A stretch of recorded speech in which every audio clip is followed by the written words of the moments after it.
พอดีกำลังขึ้นทับทางใดนี่นะบ่ได้เคยขึ้นชุดละไปผู้มีหัวโค้งขึ้นก่อนผู้นึง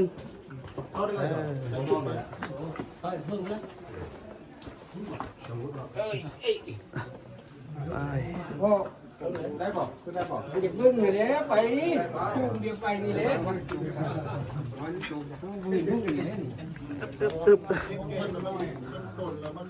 ใส่หลักชุดนี่เลยกระดูกอันนี้เนาะชุดผมว่าขึ้นมากก็ได้ครับลงอยู่เได้ไปบ่ได้เลยกระดูกทั้งหมดกระดูกเนาะอันนี้ฮอตเยอะค่อยๆเลยตัวนี้ถึง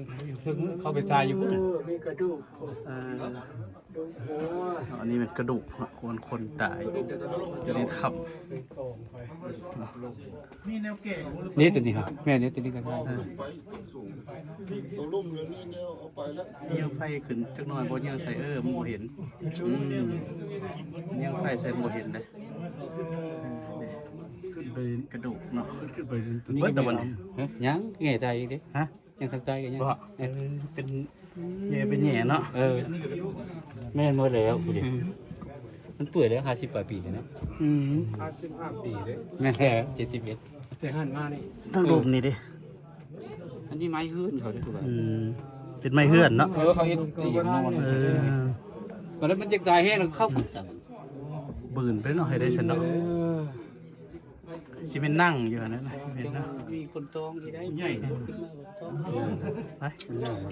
สุดบนนี่เนาะลงไปง่ายยิ่งกระจักไปกันไปโคแล้วเห็นแล้วเห็นแล้วกระดูกขาเห็นแล้วอะไรเงี้ยอะไรก็บ่หน่อยก็ได้เห็นก็ยังดีมากแล้วนี่เลยเพื่อสิได้มา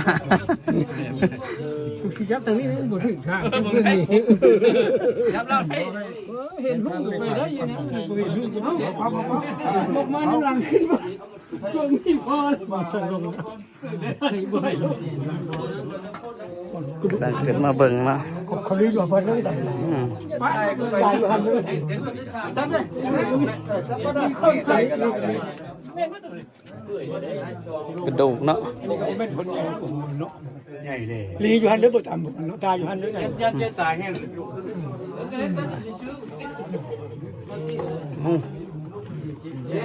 มันสิยากตอนลงนี่แล้วว่ะเดี๋ยวนะ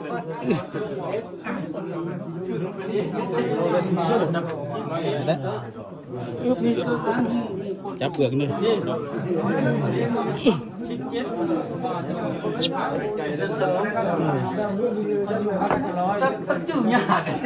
ทางได้อีกวะเนี่ยเพิ่มบ่ไปที่สองตัวนี้นะคนกระดูกลายตัวนี้เห็น2กระโดกอยู่นะมุมนี่ลายเลยข่าวเราก็อยู่ได้ใหญ่ตัวนี้ลายจุด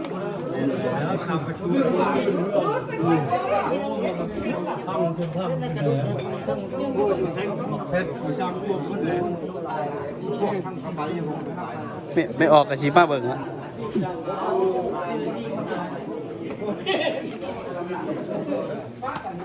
พี่ทำตัวนี้เป็นตัวย่างอยู่เท่าไหร่เนาะฮะไปโฆษณาเลยเป็นเรื่อง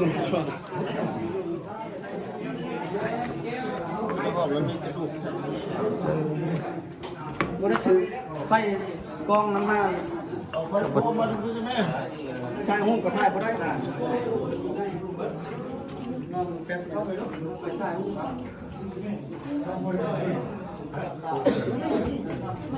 นี่เป็นทางถ้ำฮะเบิดหรอวะชุดหรอวะไปเบิ่งกระดูกเลย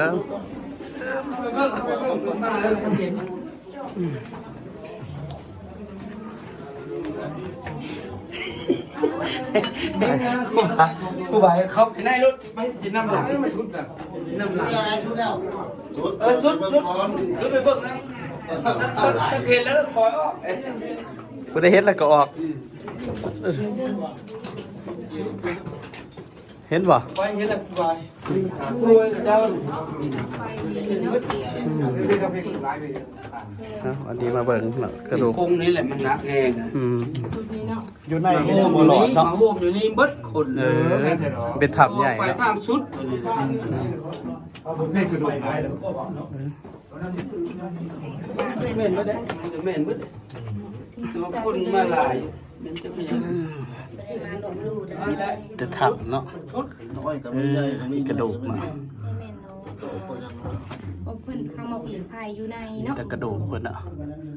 นี่เป็นกระดูก บ่แม่น ยา เลยปุ๊บควันนั่นแหละ คนที่ตายในปรางสงครามเนาะยุดยิงจำนวน43ศพเนาะทำบรรณาตั้งใจ มาสุดอยู่นี่เนาะบ่ได้ฮู้ตัวนั้นสอดผ่าครับตัวนั้นสอดว่าจูตัวนี้เข้ามานี่ชุดนี้ก็สอดแล้วบ่มีไฟไปจะคนทำโอ้สอดตัวนั้นน่ะบ่มีไฟออกเข้ามานี่ไฟได้แต่เราไปออกไปได้ไฟรูมอยู่เป็นนั้นได้เปลวไฟเข้ามาจะสิออกไปได้ได ขนาดไฟเนาะ ไฟน้ำดินน้ำลงไฟเนาะ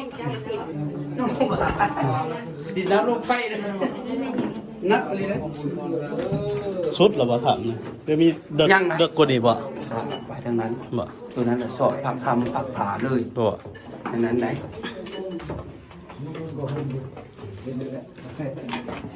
แต่ว่ามันตันแต่ว่าไปได้อยู่ เบิ่งจะเด็กจะน้อยก็ได้แล้วไ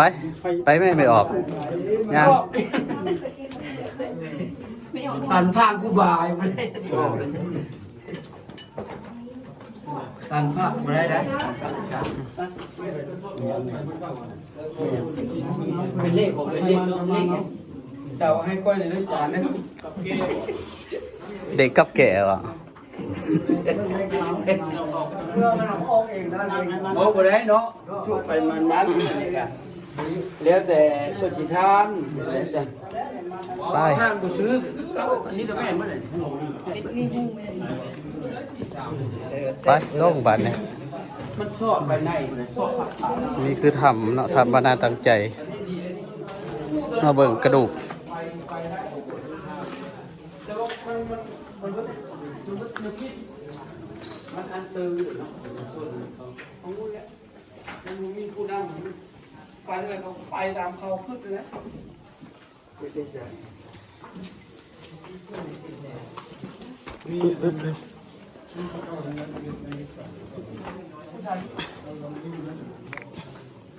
โอ้นะโอเคทำเมาส์นั้น ทางขึ้นทางลงอึ๊บ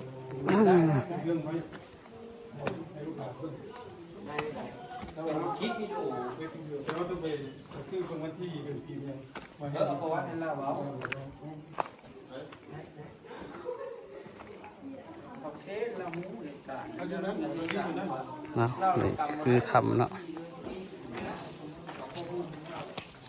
เราสัมภาษณ์คือว่า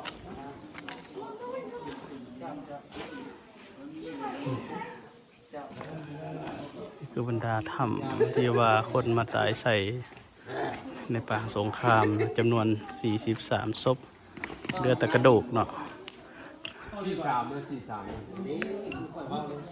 อย่าลืมซื้อ43เลย